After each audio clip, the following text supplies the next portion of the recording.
आश्विन माह के कृष्ण पक्ष की एकादशी तिथि को इंदिरा एकादशी व्रत रखा जाता है।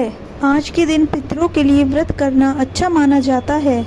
माना जाता है कि आज के दिन भगवान विष्णु की पूजा करने के साथ ही व्रत रखने से मोक्ष की प्राप्ति होती है तथा यमलोक में यातनाएं झेल रहे पितरों को स्वर्ग की प्राप्ति होती है।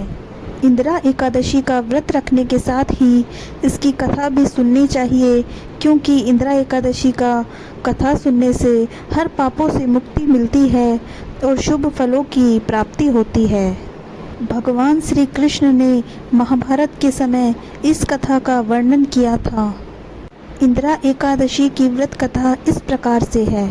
सतयुग में इंद्रसेन नाम के एक राजा माहिष्मति नामक क्षेत्र में शासन करते थे। इंद्रसेन भगवान विष्णु के परम भक्त थे तथा एक धर्मपरायण राजा थे और अपना राजकाज सुचारू रूप से कर रहे थे। एक दिन अचानक राजा इंद्रसेन की सभा में देव ऋषि नारद का आगमन हुआ तथा इंद्रसेन ने देव ऋषि नारद का स्वागत किया और उसके बाद उनके आने का कारण पूछा। देवश्री नारद ने इंद्रसेन से कहा कि कुछ दिन पहले वो यमलोक गए थे।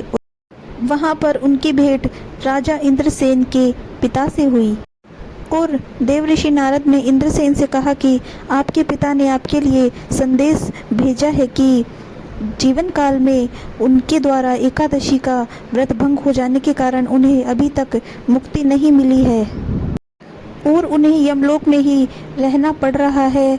आप मेरे पुत्र और संतान से कहिएगा कि यदि वे आश्विन कृष्ण पक्ष की एकादशी का व्रत करेंगे तो उसके भाग से मुझे मुक्ति मिल जाएगी।